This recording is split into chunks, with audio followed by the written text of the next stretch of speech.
Hey everybody, welcome to my first ever Q&A video for this channel. It feels really weird doing a Q&A because I never thought I would actually do one for this channel, but I thought, you know what, since the start of my channel, over the few years of gaining so many subscribers, I thought, you know what, it's time I'd done my first ever Q&A video and see what it's like being done.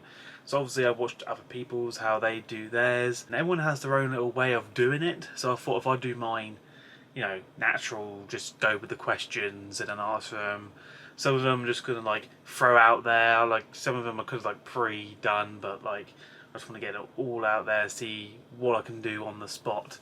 And there was quite some good ones, you know. Some of the questions, not all of them were Scooby-Doo related. Some of them were related to the non-Scooby-Doo, so that was really good. So it gave me a bit of variety options. Like I said, you can ask me about anything and I'll include it in the video and ask it. And then if this video does well, then I will do another one. I won't do them every week or do like a monthly series, but every now and then I will do another one as a special treat, because I think if you do too many Q&A videos, that's when it starts to lose its little oomph, if you get what I mean. So I'd rather just do them in little small bursts rather than doing them on a regular basis. Otherwise there's going to be no more questions left to ask me because I've asked them all. Let's start with the first question. We're down with the YouTube side first. So on my community tab I posted on there and also posted on Twitter. I'm going to start with the YouTube one. There is quite a few on there, and like I said, you can do multiple ones or you can just do single ones depending on what you want. So I'm going to start with Charlie, one of my top favourite movies, TV shows, DVD slipcovers and games. So that's quite a good variety to go on, you know. What is my favourite? Now when it comes to movies, I have a very long list of movies that I really like, but being asked on the spot, I would probably have to say Stand By Me, Back to the Future, Jurassic Park, Only Scared Stupid, and then I think for the last one I might just go with Zombie Island. I know it's a Scooby-Doo one, but if I didn't have to choose a Scooby-Doo one, I'd go with Die Hard with a Vengeance, which is Die Hard number 3 if people don't know that. So those are my top 5 for the movies. TV shows is a bit different, however. Exclude Scooby-Doo, because we all know I love Scooby-Doo. It's the main focus point on this channel, but let's exclude it from this list. So top 5 TV shows will have to be The Arrow, The Flash, Lost, Murder, She Wrote, Dino's Murders. Those are my top TV shows. DVD slip covers. Now, I have a lot of Scooby-Doo ones, and we've all seen the good Scooby-Doo slip covers, but I don't really have a lot of other movies that have slip covers. I would say the DreamWorks have good slip covers and good DVD cover arts to match, and so do some Disney ones.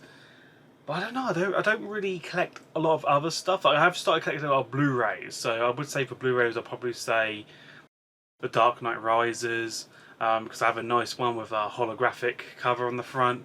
I have a Resident Evil one that's the same. The Fast and Furious 5 was a very fantastic one, so I'll probably say that one as well. Spider-Man, I think it's Far From Home. And then let's go with Conan. Yeah, let's go with Conan. That's a pretty decent one for a Blu-ray one. I do love playing my video games. Like, I started out on the Sega Master System, and then I grew from that to the latest console, which is PS4. I don't have a PS5 yet, and that's the latest next year now, but I'm not getting that till next year or 2023, because it took me about 5 years to get an Xbox One, about 6 years to get a PS4. So I'm not in no rush to get the next gen one, but I play my Switch lately. So for top 5 games, if I exclude the Scooby-Doo ones and focus on them ones, so it'd be Zelda.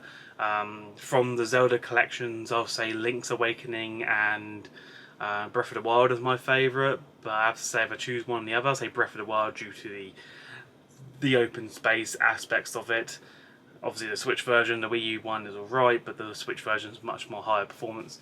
And then I'd probably say Pokemon, because I really love my Pokemon games, and my best Pokemon game from that category would probably be Pokemon Platinum, which is really bizarre, but yeah, Pokemon Platinum. Mario games would have to be the Super Mario Galaxy, obviously number 1, because that was by far the best, especially when you beat in the game 100%, you unlock Luigi. If I went to the next gen, Assassin's Creed, like I love my Assassin's Creed, so I either say it between Odyssey and Origins, but I'll say, yeah, Odyssey's the overall best. I know there's Valhalla, but I haven't played it yet. And then for the last one, let's go with a Wii title, and I've got all my Wii games above me. I'll probably say Far Cry, because I have it on Wii. There's Far Cry and Vengeance on the Wii, and that's a really good game. for the Wii, especially what the Wii's capable of, and all the other Far Cry games that came out. I know number 6 is coming out next month, but still, overall, Far Cry Vengeance for the Wii, definitely my favourite Wii game to play. So yeah, those are my top 5 games, my movies, my TV shows, and slipcovers. So thank you, Charlie, for asking that question. Hope you enjoyed the answer that I gave to you.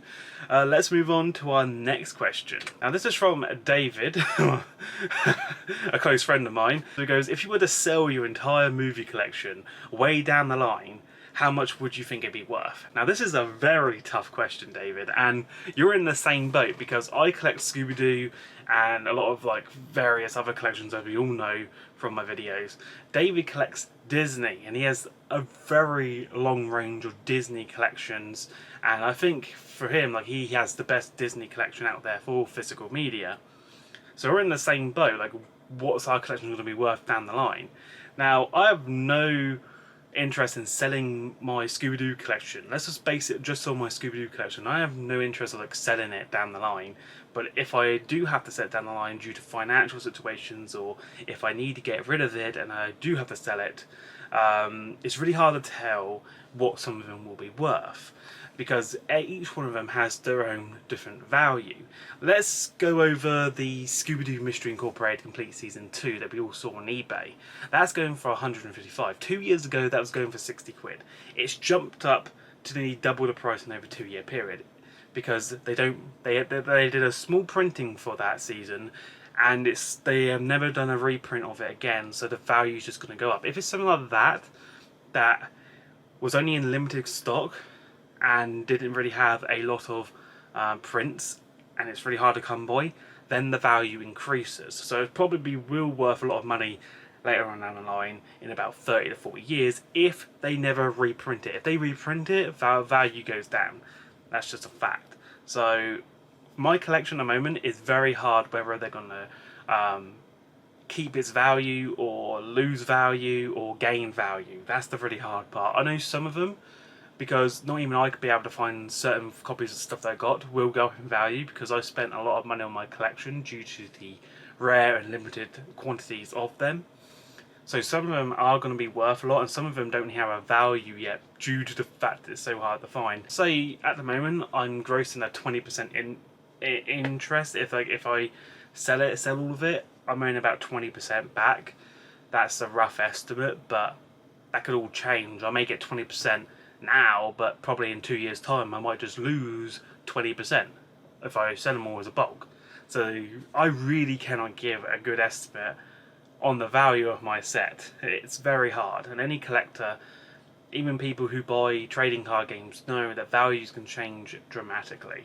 So it's all about what the price you get now, and then it's someone else's problem worrying whether they're going to make a profit or not down the line. So in 30 years, if I do make a profit, I'm making a profit, but am I going to sell it? No. The only reason I would probably sell it if I would have to, depending on financial situations. No one's going to know what they're going to be like in 30 years' time or 60 years' time. But that one is a tough one. But I say roughly about 15 or 20% interest if I was going to sell it down the line. Now our next question is from Dexter, the nostalgic Toonster, and he has been a loyal supporter for the channel for over a year now. And I really love how I signed up with TubeBuddy, so I can see how long people have been subscribed to me, and Dexter's been over for a year, so thank you for being a loyal subscriber. And also he's put a lot of amount of questions, so I think he's posted about 5 questions, and so we're going to go through each and every one of them, because some of them are very interesting and some of them will take a bit of a while to explain. So let's go over the first one, where it says, Mark Marsh, what are your thoughts on the voice actors for Scooby-Doo guests starring as themselves in the upcoming episode of Scooby-Doo and Guess Who, as well as the Dynamite and Dog Wonder and Blue Falcon showing up as guest stars in another upcoming episode of Scooby-Doo and Guess Who sometime around this year? Now I'll be totally honest, I haven't seen that episode yet. So answering it is going to be very awkward, but I can answer it to a degree, but I can't really comment on the episode itself. So by that I mean the Scooby-Doo guest stars like voicing themselves, their actual real life versions in the show. Yes, it's going to be awkward, but also really interesting because they're having a conversation with themselves. Shaggy, voice actor Matthew Nard, will have a conversation with himself in the movie, and it begs the question, they're going to sound so different because when they do voice acting, they have to put on the voice. And some of them, they sound, since they've done the voice for so long, they sound so much like their counterparts, and it's so bizarre. So I haven't seen that episode yet, but I know it's going to be very interesting because doing stuff like that has been done before in other shows. And it is really weird because you're thinking, God, they sound so different. But for the Scooby-Doo cast, most of them have been voice acting them for many years now.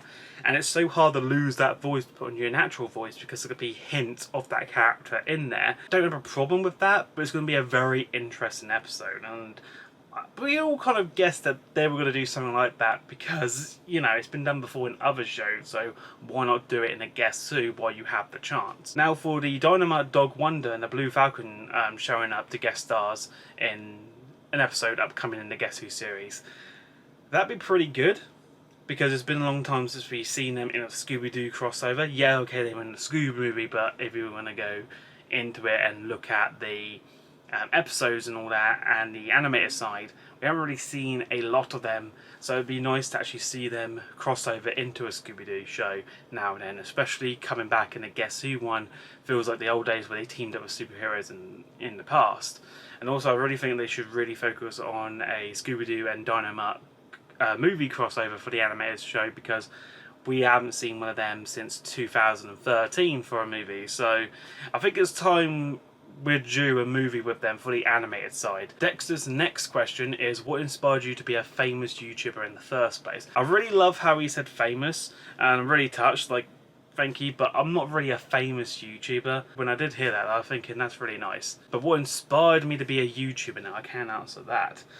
Basically, I love my filming. I think working with cameras has always been a passion for me. So I used to do like mini films as a kid on the old camcorder, done some still shots and that sort of thing, and also watching other YouTubers do their own camera work on YouTube, like with Cinematica, was a major big influence because of the way he does his filming and all that with the AVGN series. So that mostly inspired me to go on YouTube and do my own little quirks. Now I have two channels. I have this channel, which is my Marsh one, and I also have a gaming channel which I do Let's Plays on, which was inspired by Chucker Conroy, which is also another Let's Player on the platform.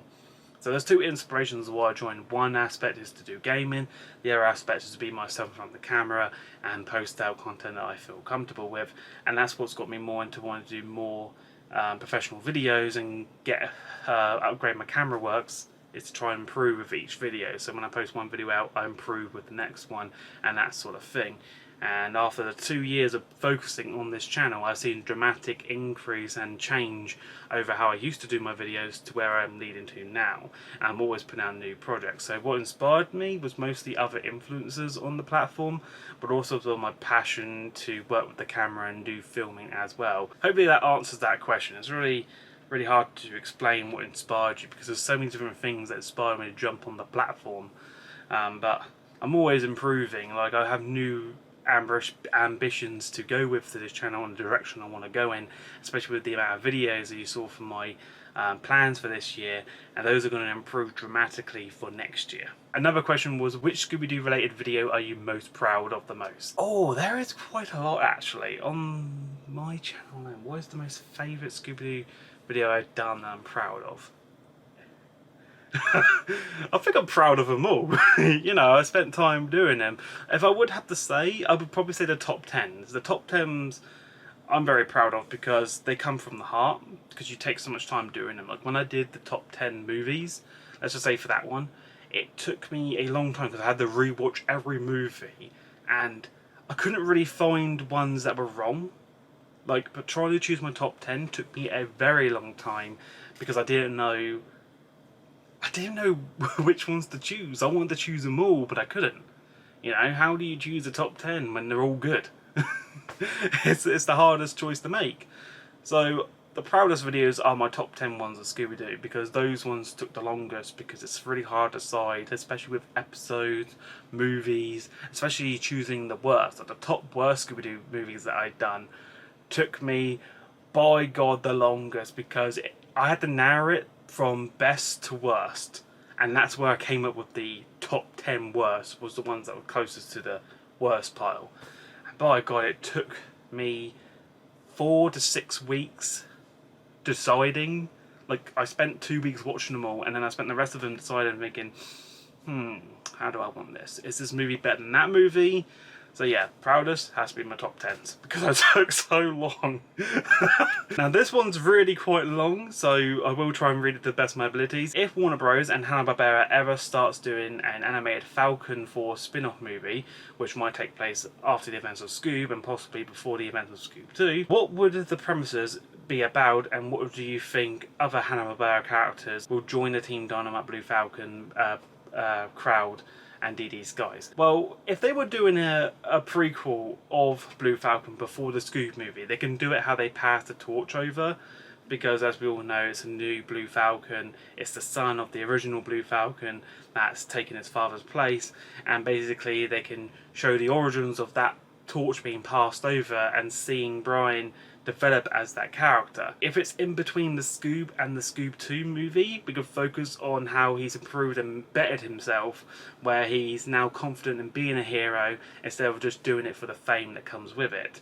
So he'd be probably better at fighting crime, and probably see a symbol of him choosing the heroes like Captain Caveman, go visit them and recruit them for his team, so they can do that if they want. Now Scoob 2, and I've been reading up about this, isn't going to be called Scoob 2, it's going to be basically Scoob what started the whole Hanna-Barbera cinematic universe, and then all other shows are going to be formed around it, like the Avengers did with their whole subplot. So if you think about the Avengers and how they did all their movie plots with all the other Marvel shows, basically Hanna-Barbera are going to do the same. Scoob was the starting point that's going to lead the franchise, and then they're going to form other movies with the other characters. So we'll see a Captain Caveman movie, we'll see a dedicated Scooby-Doo movie, we'll see a Blue Falcon movie, and then we'll see a crossover movie where they all join forces again, like a bit like the Avengers. Like, it'll be something along that concept. So Scoob 2 won't be called Scoob 2, it'll be probably called something else. Scoob was just the starting point name,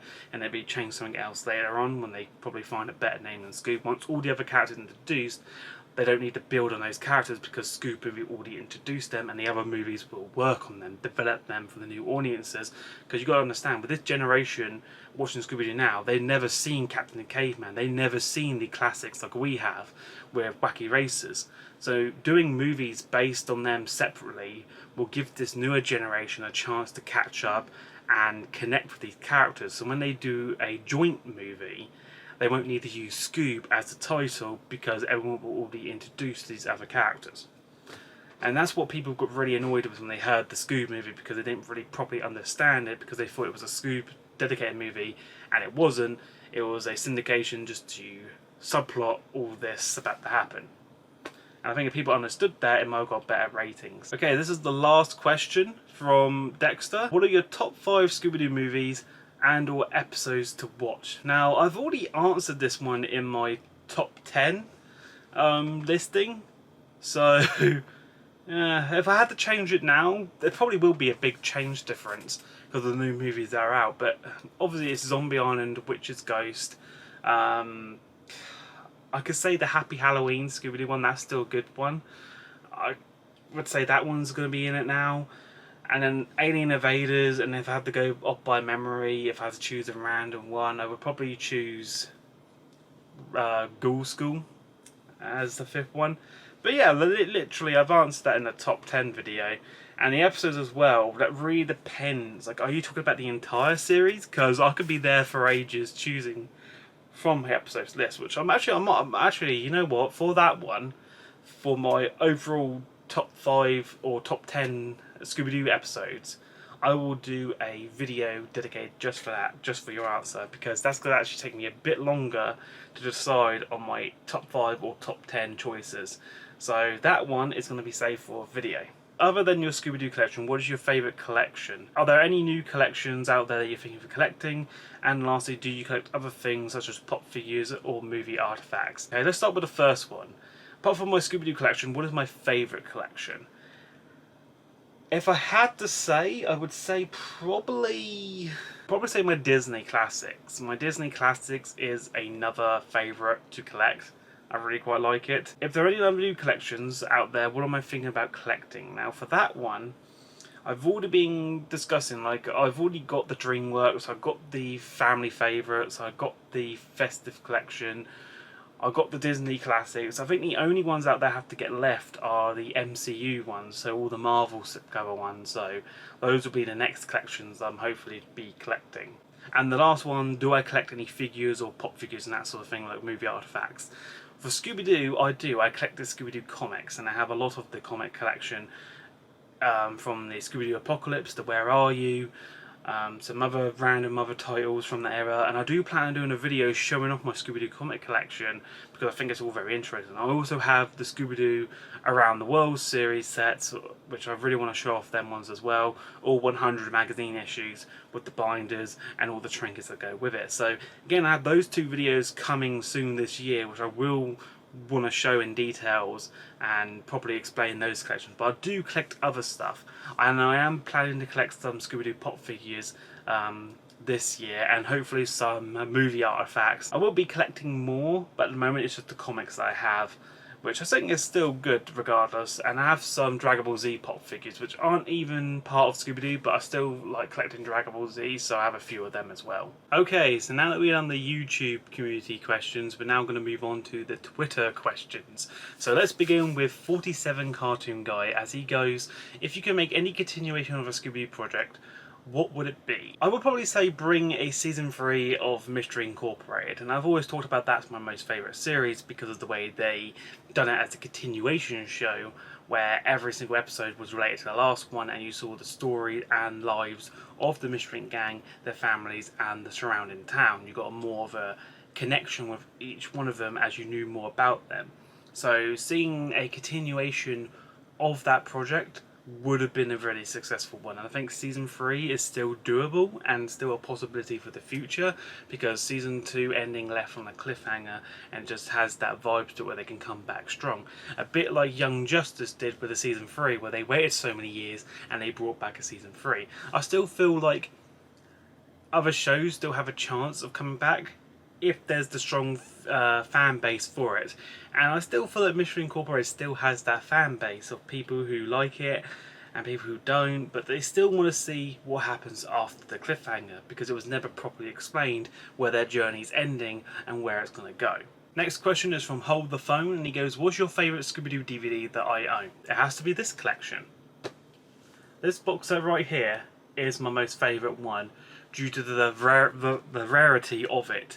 And I've tried looking on eBay for another one and it's very hard to come by. So any information that anyone has on this, let me know in the comment section below, because I really would like to get my hands on the second one and compare it and hopefully get a better condition one. This is still a nice condition, but as it's not properly sealed, it does get a wear and tear, and the box is damaged from the original seller. So not damaged, but it has some dents in, so even though it has a strong value for the future, it depends whether it's kept in good condition, and I've tried to keep it as best as possible.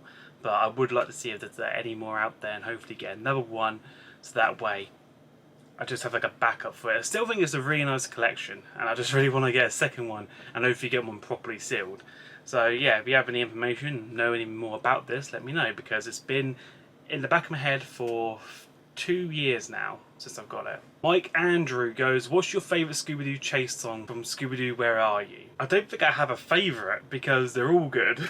I can't really begin to say which is my most favourite one. I think all the chase music is good because they were unique for that show. The laugh track as well makes it even more enjoyable. So yeah, I would say they have to say the entire soundtrack for that one, because some of them didn't even make it into the episodes, they were just part of the soundtrack. So if you watch the soundtracks and hear them, you think, why wasn't this incorporated into it? So there's still many that should have been on there but weren't. So yeah, I would say the entire chase soundtracks were good. I don't think there's any comparison to them. They're all just brilliant, and they fit the setting, and they just make it much more enjoyable watching the chase songs. Mike's second question is, why or what made you want to start a YouTube channel? And this basically answers Dexter's one, when he goes, what inspired me to be a YouTuber? And well, it's the same thing really. My love for filming and just getting behind the camera, like making Let's Plays was my first channel, and wanting to do my own Let's Plays and show my own knowledge of the games, what inspired me to start my YouTube channel. This channel was meant to be a second channel for that, and then I eventually changed it to another main channel where I post videos on camera, and it started out as unboxings, just something simple to get me going, to eventually get the confidence to be on camera, because I was always camera shy. I used to love working with film, I used to love producing it, directing it, getting everything together, but I was never confident being on film.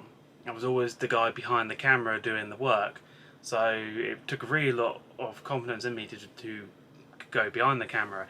And even when I do videos, I still get nervous doing them and how I present them, but over time, the more you do and the more you get comfortable doing it. I still have a high anxiety when I'm in crowded places, so I try and keep my vlogging to just my local area, like just so I'm alone, until I get enough confidence to properly film out and about.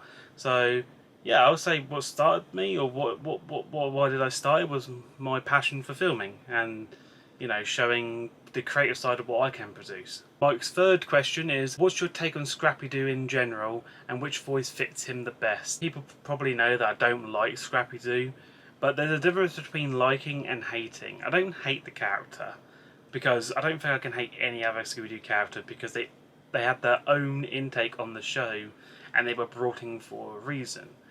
I dislike the character due to the fact that it became irritating later on. I don't really hate him, I just really can't stand Scooby-Doo. So I don't like him, but I don't hate him.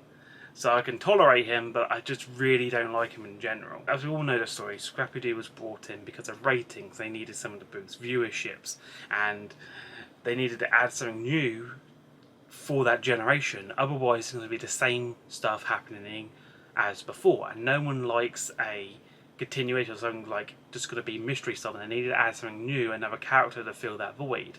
So they brought in a nephew of Scooby-Doo and called it Scrappy-Doo. And at first it was great, a new character, a new ambition in the group, something to boost it, something to make them unfold and change differently. When you add someone, like, just imagine you have a group of 3 friends and you're best friends for life, and then you decide to bring in a 4th member of that group. Your entire perception of your friendship circle changes because you have an extra friend in there. And that's what they've done with the show. They added in someone else, and it changed the whole perspective of what you see as a whole. And it changed the narrative of some of their characters. So sometimes we only saw Shaggy, Scooby and Scrappy, and sometimes we saw them with the rest of the gang. So it was really nice how they introduced a new character and how new episodes unfolded when it was just them 3 to the rest of the gang.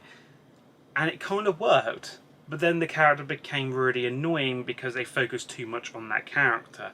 They tried making Scrappy-Doo a main focus point. That's what I didn't like. You were focusing too much on one character and trying to make him a fan favourite. But what you've done instead was made him a hated character because people just couldn't stand him. He was saying too much of his catchphrase too many times, puppy power, wanted to fight the monsters, and really just made it the worst experience. So yeah, he was good at reviving the show, keeping it going, but then eventually that same ambition, that same passion that got into the show also became his undoing, where he just became overused and then just became sour like a grape.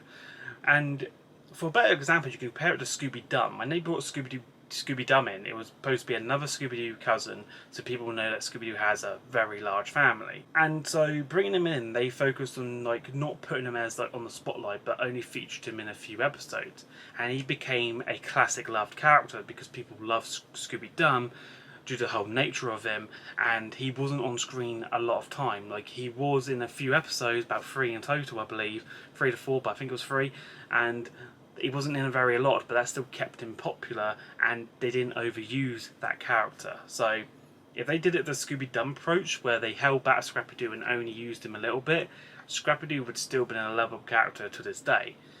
Some people still say he is, but I like him at the start, but then gradually he became an annoyance in later series. So it really depends on where you look at it. I don't hate him as a character because he came into the show to save it when the viewership was down, but then he became a problem and they had to remove him, and now Scooby-Doo doesn't make any appearances in Scooby-Doo shows. Another question from Mike is, what was the first Scooby-Doo video or VHS I ever got? I believe for a VHS tape, and it's very hard to remember because I was quite young at the time, because I had quite a few of them, so I believe it could be in the range, I know it was the original set, so I think it was Ghoul School, which was my first VHS tape, or Reluctant Werewolf. I can't actually remember one of the two, but I think it was one of them two. So it was either Ghoul School or Reluctant Werewolf was the first ones I've ever got for my set collection. Scooby-Doo's asked, do you think that Shaggy should occasionally be a vegetarian/vegan in all media as per Casey Kane's wishes? To answer this probably, I think he's still a vegetarian. Because I remember he got brought in as a vegetarian, like Casey Kane. I knew the story that he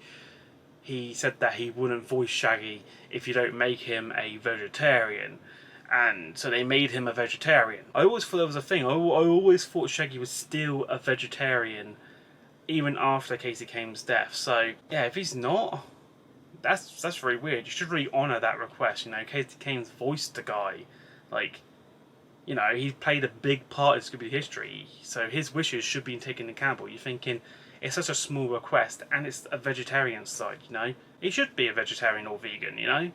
Because that's what he wanted, and, you know, since his death now, we have to honour that request. I have no problems with it, you know? I still thought Shaggy was still the best character of the show, and he still is now, so I don't really think being a vegetarian or vegan basically ruins you as a person. Scooby Addict, who would you like to see guest star in a movie or episode with Scooby-Doo and the gang? I think there's a lot that's already been done. But if we had to choose a guest star, I'd say probably Stephen Amell, which is the Green Arrow, who used to play the Green Arrow until they killed him off in last season. But yeah, if they were going to guest star anyone, it'd either be Stephen Amell, and if they can't get Stephen Amell, do Grant Gustin from The Flash. Because what are your thoughts on the different ways Scooby and the gang have been drawn through the different series? What animation style is your favourite? They have been changed a lot over the decades that they have been out. And I would say my best looking ones are from What's New Scooby-Doo, because they look more fresh and refined from the Where Are You series. So the Where Are You series was great as a starting point, but then I feel like What's New Scooby-Doo is a HD texture pack on the Where Are You. Much more clearer, more refined, they still resemble key features from the original show. With other shows like Mystery Incorporated, Be Cool, and Guess Who, they have that unique style that matches the whole animated series, so it has a different quirk to it, so you know it's all like based in different reality. That's how I think about it. When I look at Scooby-Doo and the different animation styles, I feel like, okay, there must be multiple layers of universes out there in the Scoob-verse, and each one is dedicated to their own universe. So I feel like What's New Scooby-Doo is a continuation from Where Are You, because the similarities on the designs are perfect. It just looks like What's New Scooby-Doo was an upgrade texture to the original show. Mystery Incorporated, Be Cool, and Guess Who feel like the animations take place in other universes in the entire Scoob-verse. So to me, I always look at it like that, and I say the best ones is What's New Scooby-Doo. My worst ones is Shaggy and Scooby Get a Clue, because that was the awfulest animations I've ever seen in a Scooby-Doo show. And number one from him goes, what would you do for a Scooby snack? Probably slap David in the face. And his number one is, what were your thoughts on the stereotype that Shaggy is a stoner? Now this one got quite a lot of responses as well. Like someone responded back to him, and this is the entire conversation where someone goes, the munchies, the walk, the talking to the dog, how is he a stoner? Which basically, you look at all that as a whole, it's like Shaggy has that hippie vibe to him. When you look at the Scooby-Doo history, when they based the characters of the gang, they based them around the time period of when they first began. So they based Shaggy around a typical hipster. You look at normal like hipsters during the 70s and all that, most of them were stoners, so that's where they got that nice little vibe from it. So Shaggy has that hipster stoner look and style to him, but I don't think he is a stoner. They just based his characteristics of a typical hipster. So that's why Shaggy's like he is, because he's mimicking or he resembles a hipster. You probably get why some people get confused when they hear that. But I don't think there's something wrong with the way Shaggy is. I think it's good, it builds on his character. I think if he was a normal, typical person, I think he'd be boring as a side character. The Scooby-Doo review goes, what's your favourite era of Scooby-Doo content? It has to be What's New Scooby-Doo. I'm sorry. I do say that Mystery Incorporated is my favourite, but for an era point, it has to be What's New Scooby-Doo, because I can fully relate to it, because I remember it. I was born in the 90s, so I was born after Pup Named Scooby-Doo. I was born in 94. Pup Named Scooby-Doo started in 91. And so for me growing up, I remember watching the Scooby-Doo marathon and watching all the Where Are You classics and all that. But that wasn't my era, that was someone else's era, and I was just reliving those episodes. So eventually in 2005, when I was old, like, you know, going to school and that, this was the show that I remembered the most. Coming home from school, watching this on, I think it was CBBC, and so I can fully relate to What's New Scooby-Doo, because that's my era, that's what I can relate to. So my favourite era will have to be What's New Scooby-Doo, because of all the bases of it. You know, I was living through it, and I wasn't living through the past, I was living through my own timeline moving forward, and having this show as the first show for me. And the last question from the Scooby-Doo review, how did you get into the Scooby-Doo community? I don't know really. Kind of just happens. You know, like there isn't like an organization, there isn't like a membership handout. It's just like, I don't know how it happens really. I think for me it just happened randomly. Like I started posting Scooby-Doo onto my channel. Other people from the Scooby-Doo community watched it and liked it, and that's when we started talking and communicating. So it's just basically what you first post and what you search for. Like I always search for something Scooby-Doo related on Instagram, Twitter, and on Facebook, and I follow, like, comment, and eventually you go part of that community. Sometimes you can be on Reddit and do it. You could be just dedicated to Twitter. But for me, it was just came, you know, spontaneously. Like it just came natural. I just posted Scooby-Doo content related to my channel, liked and responded to other stuff on Twitter, and then eventually you just become part of the community as a whole. So yes, that is my Q&A video. It is quite a long one. You know, this is my first one, and so I didn't know really how to properly do it. I didn't know whether to do it in 2 parts or not, but I think I might just do it as one big one as a nice special, since I know there aren't going to be a lot of videos out for this month due to me taking a break. But I thought I'll do the Q&A video as a big special, and it was my first one, so I will try and cut the video down to a reasonable size. But I do hope you guys have enjoyed this one. If you want to see more from a special occurrence, like more Q&As, let me know, because I'm thinking of doing a live stream for my channel, and I might do a live Q&A. So that might happen in February or March when I do come back. So yeah, let me know in the comments below if you want to see more Q&As from me, and what was your feedback on this, and anything that I can do to improve for next time. But I hope you guys have enjoyed this video. You've all been amazing. Thank you so much for your questions. Any ones that have posted questions, or you have questions for me to answer, you can always leave them below. But if you want to save them for the live Q&A, that's okay, no problem on that one. But yeah, I hope you guys are enjoying yourself. Stay safe out there, and I'll see you in the next videos onto my channel. But until then, take care.